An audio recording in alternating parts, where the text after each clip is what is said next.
Welcome to Building While Flying, a Sasha Group podcast where we interview business leaders about how they tackle challenges, stay resilient, and navigate ever-changing skies. Bridget, thank you so much for joining us on Building While Flying today.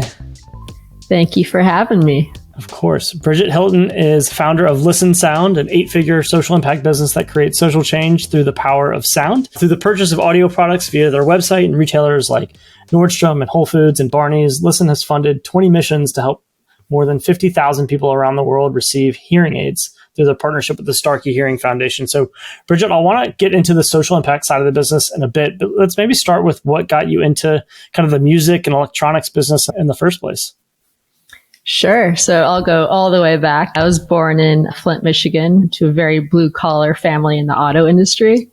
And early on, I had a lot of negative experiences in my life, like divorce and drug addiction and jail and depression and all kinds of things that no one would wish anyone else to have. But I actually fell in love with music early on as a way to escape all of that and dream, think of my life could be bigger and better than that. And it would be, a ticket out to a better future. But I obviously have no connections or money or anything like that to get out of that and move to Hollywood or anything like that. But yeah, my passion for music led me to doing a lot of these really, lower end jobs, like picking up trash at concert venues or getting coffee for people at radio stations or selling band t-shirts on the road out of vans and stuff like that. But eventually I got a real job, well, quote unquote, a real job in the mailroom at a record label in Detroit. And during that time, I was sleeping on couches and sometimes in my car, but it was really, truly the best thing that ever happened to me because it led me to 10 years in the music industry in Hollywood. I moved to Los Angeles in 2007 and, worked with a ton of different people, everyone from, Kanye to Taylor to, oh my gosh, The Weeknd and Rihanna and all these amazing superstars. And it was everything that I ever dreamed of. It's incredible. Well, chalk that up to another entertainment career started by a mailroom. I feel like that's such a cliche, but in this case, it sounds very authentic totally. And very the ticket that you wanted to take for the ride you wanted. Oh, absolutely. It was amazing. Couldn't even believe that I was and I was getting paid, I think maybe 20 grand a year. Right. Yep. But the mailroom, you work your way up and you get 10 years in the music industry. And so, careers. And I feel like that's such a classic entertainment, totally. How to break into the entertainment industry story. Yeah, there's actually a book called The Mailroom that is about William Morris and what the people that have gone through that. But it's very fun. But I haven't really thought about that. Was there a specific moment when you knew you kind of wanted to go from being an employee at a major music label to being an entrepreneur that was going to build a consumer electronics business? How did that shift happen? Sure. So absolutely. There was this moment that I was actually at work and I was just, browsing YouTube as employees do.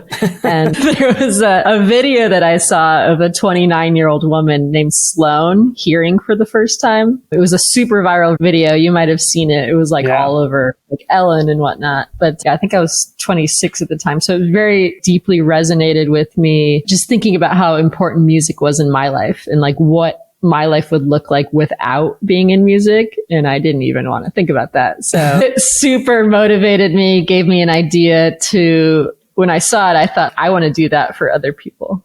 Yeah. And I thought at the time, maybe I could do it for one person. That would be incredible. But it ended up inspiring me to start Listen. So we sell headphones and speakers and audio equipment, and we give proceeds to our nonprofit partner called Starkey Hearing Foundation. Yep. I started the company with my co-founder, Joe Huff. And since we saw that video, we've been able to give over 50,000 people hearing around the world. So it's been the most amazing experience of my life by far. I'm super, super grateful to have had that experience. And that started in 2012. So we're actually celebrating our 10th anniversary this year. That's amazing. It's crazy. So when you think back on kind of the earliest days of, I watch a viral video and I'm like, I want to provide that for people. And I'm going to do that by creating my own speaker and headphone and consumer electronic brand. I guess having not had experience necessarily like in the building of a consumer, zero experience in consumer electronics. How important was it to kind of know your why, like from the beginning of that process? I mean, the why is the only thing, why we're here in the first place and like why we're still in existence. I obviously love, our products and I love designing them and listening to them, but that's not even, I would never do that without the cause. The cause was the whole purpose behind the business. And, I was looking at it as a way to fulfill my own purpose was to help other people have this experience of hearing music for the first time or hearing, someone that they know say, I love you for the first time. Yeah. Like that drove everything.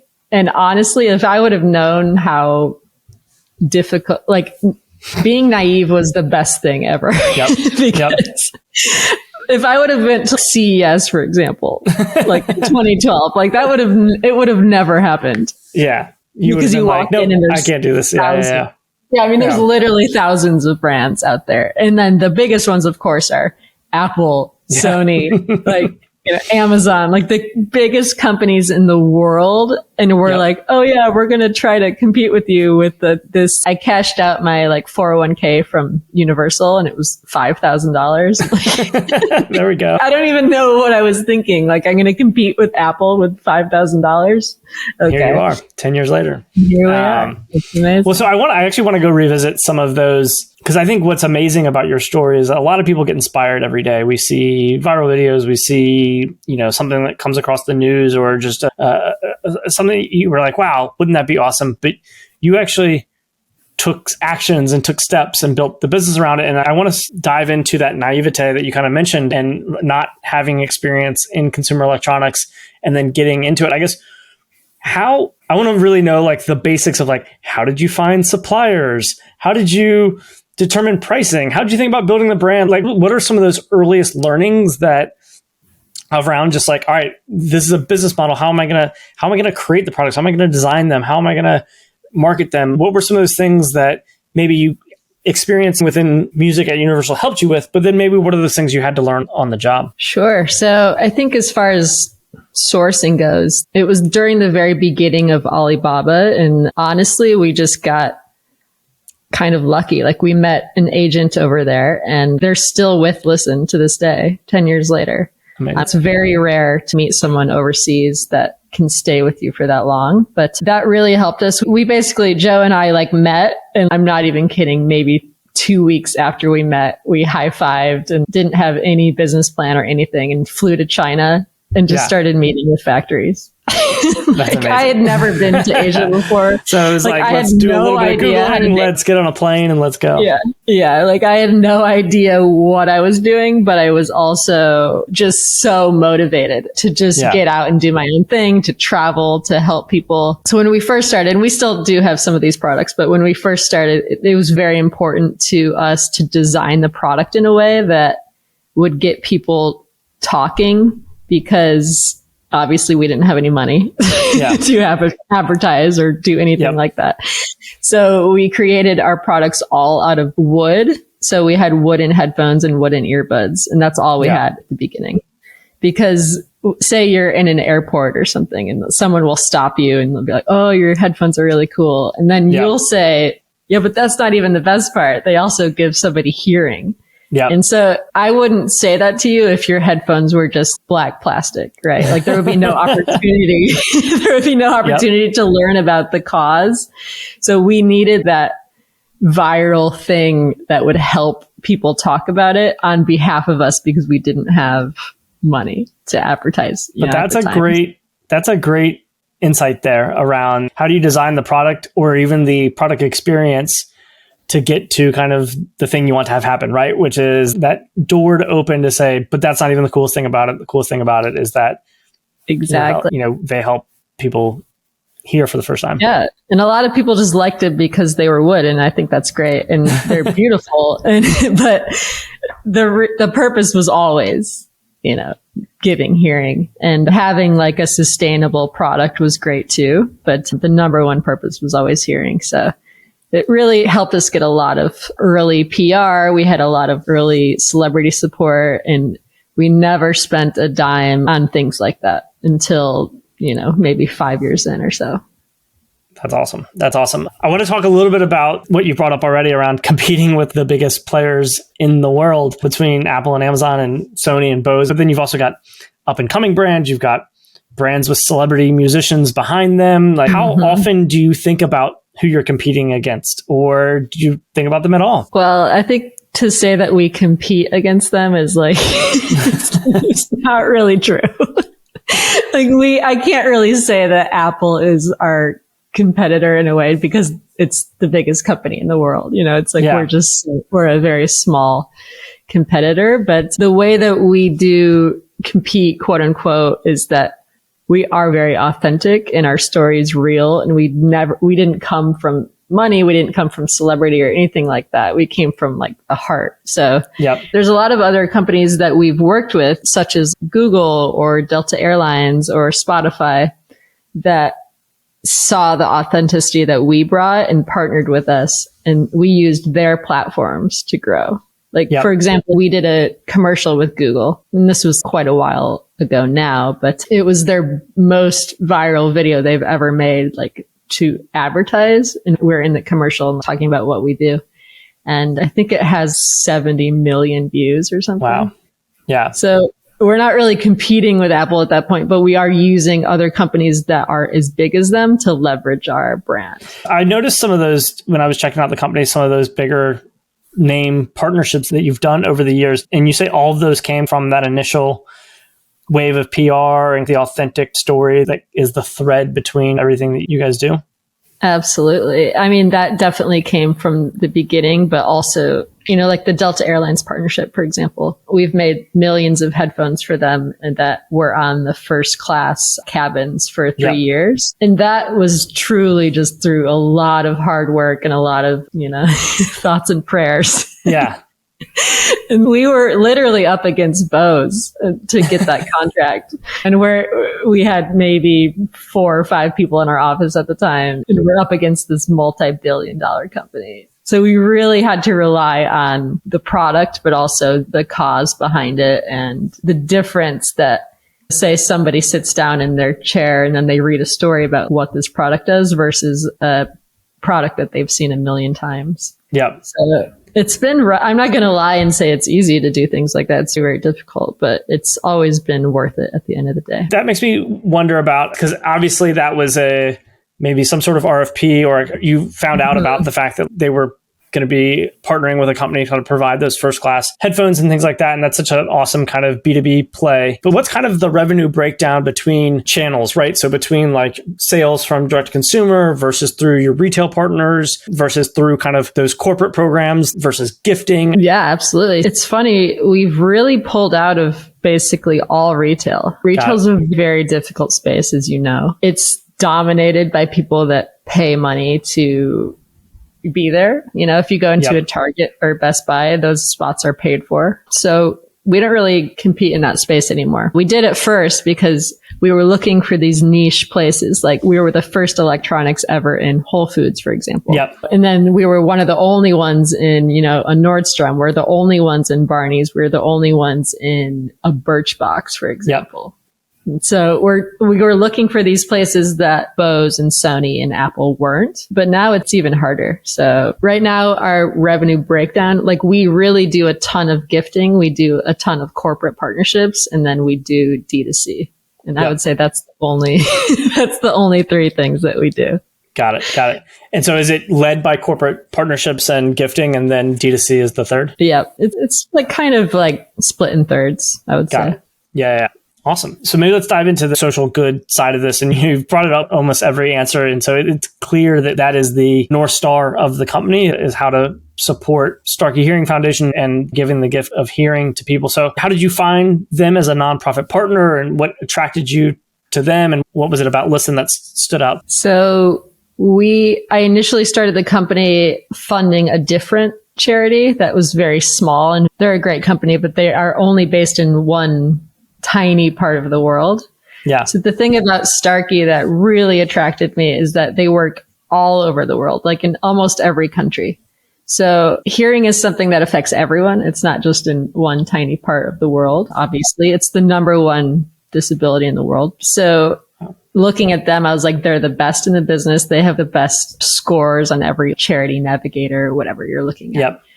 The best part about them is honestly, their founders are just some of the greatest people I've ever met in my life. They have a for-profit hearing aid company, and they started it to give hearing aids to people. Like, if that makes sense. If somebody would write them in, this is like pre-internet days. If someone like wrote them a letter and said, I need hearing aids, but I can't afford to buy them. Can you help me? They would always give those people that gift. And so they're kind of the OG social entrepreneurs in a way. Yeah. I mean, Bill Austin, the founder and CEO, he's probably around 80. I'm probably butchering this, but he's, oh my God, he's amazing. Like the first time that I met him, I remember we were in Peru and we were on this long mission, like 2 weeks in Peru. We had 10,000 patients and I was maybe 27 and he was just running laps around me all night long, all day, all night, just helping people. That's his sole focus in life. And I'm just so inspired by them. They've been the most incredible partner I could possibly imagine. And they've truly changed my life forever. So did you seek them out? How did you end up getting connected with them? Yeah. So I actually, when we were working with the smaller company, this is like very early on, like in 2012, one of our customers said, oh, you should work with Starkey instead. I know their executive director. I'll introduce you. So it was a totally random person that reached out to us on our website that had bought headphones. Yeah. That did this ripple effect. And now we're, been partners with them for 10 years. So you just really never know like who's going to inspire you or who's going to connect you to the right person. That's awesome. How does the partnership work? Are you guys providing them? I know you mentioned they've got a for-profit business on the hearing aid side. Are you providing learnings from your consumer electronic business to them? Are they providing learnings to you? What is the nature of the relationship? Sure. So we look at our sales every quarter or so and look at how much we sold and how much we can give to them. And basically we fund trips. So we've funded trips to, Peru, Rwanda, Dominican Republic, Mexico, Sri Lanka, China, like all over the world. Yeah. And we kind of look at their schedule and see like where we can fit in. And we really do get in on the ground with them. There's no difference between us and them when we're there. But they do so much on the setting up part, which is just incredible. So yeah, we kind of get to come in and, do the work on the ground after they've already set it up. I've done all the logistics. Yeah. So is it always you and your co-founder who goes? Is it folks from the team? How do you kind of fulfill who gets to go on those trips?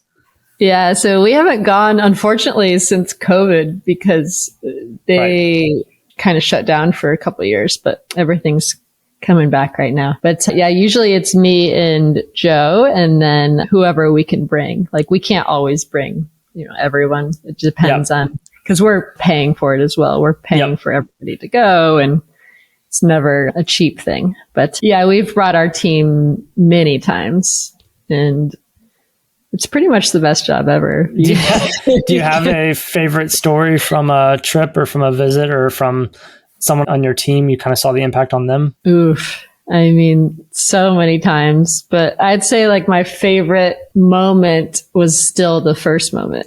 It's like I had this dream of doing this and I thought if I could just do this for one person, then I would feel so good and I would love to do that for someone. And we had this dream and we were selling products and doing all that. But then the first time on the ground, like me and Joe helped this girl who was named Maria and it was her 18th birthday. She'd never heard before. And her parents had traveled with her for like 2 days through Peru. And they were like, this is what we want to give her for her 18th birthday. Yeah. This is the first person we met. Wow. We were like, we don't really know what we're doing, but we're going to try.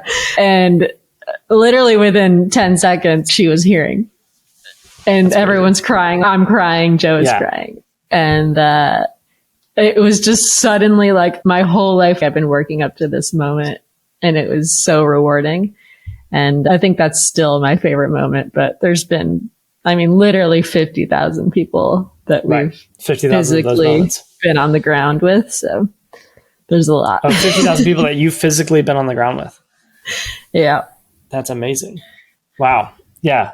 So it's not just you guys writing a check and getting a report back that you've impacted 50,000 people. That's you and someone on your team meeting 50,000 people over the past 10 years.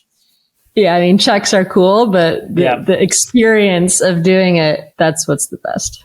That's amazing. So as you guys are coming out of COVID, so maybe we'll be able to start doing those trips again. And, you mentioned you tested out kind of some niche retail. What's the roadmap for growth look like for you guys? What are some of the opportunities that are coming up? We're really focused on just growing the corporate partnership part of it. But I will say right now, my main focus is not Listen, actually. So during COVID, I was actually going through a really terrible time, as, obviously billions of people were. But I had this really bad separation of this person that I was with for a really long time. And basically my life just kind of dissipated overnight. I had to move out of my house. I got separated. I lost, who I thought was my family and my home. And then Starkey wasn't doing missions. Right. So it's the main part of my business was gone, basically, the part that I loved. So I got super depressed, and it was really the scariest time of my life. And I had a terrible relationship with myself. And at that time, I looked back on my life and I was like, what was the most impactful, important things that I've done? And that was truly just my experiences. I didn't care about money. I didn't care about status or, whatever, anything like that. So during that time, we kind of made a pivot where we're obviously still running Listen and we have employees doing the bulk of it. But Joe and I are currently doing keynote speaking and writing a book about value of life experiences. Yeah. So that's kind of our main that's awesome. You built the business to be able to operate without you, being hands involved in all of it all the time, right? And I'm sure it took years to get to that point. And now you're able to start a new chapter while still being involved with the trips, hopefully, as those get going back, and you're using kind of that time of reflection to find the new opportunities. Absolutely. And it's very similar to Listen in a way that it all started with purpose. I believe that my purpose now is to help other people have these incredible life experiences, because most people push their personal goals off to, this fictional someday. Someday doesn't really exist. I'm going to travel the world someday. It's a day on a calendar. That's exactly what we say. That's so funny. Someday is not a day on the calendar. That's the title of my talk is Make Someday Today. Yeah. And then we have a slide in there that says someday is not a day on the calendar. I work in marketing for a reason, Bridget. I love it. Awesome. Well, we'll wrap up with the final question we ask everyone, which is, you've had a lot of experience building while flying, and you probably understand that it's important to keep calm under pressure. So when your back's against the wall and you're faced with a tough decision for your business, what's that kind of internal pilot checklist that you go through, or a process that kind of helps you get through it? I think for me, and just being an entrepreneur in general, it's a very lonely thing, or it can be. So for me, when I'm under pressure, faced with a decision, I always reach out to my network and my close personal friends. It's very important to have people in your life that will give you real, true, honest feedback and not BS you. Yep. I'm very lucky. I have an incredible business partner, and so I can always count on him to give real feedback. But I do have also a group of friends that I reach out to and kind of, survey them and say, is this what I should do? Or is this what I should do? A lot of the times they tell me the truth, and tell me the right thing to do. So I think that's probably my answer. Awesome. Well, thank you so much for sharing your story on both Listen and the new venture. And it's great to hear about the impact you've been able to make. Thank you so much. I appreciate you having me on.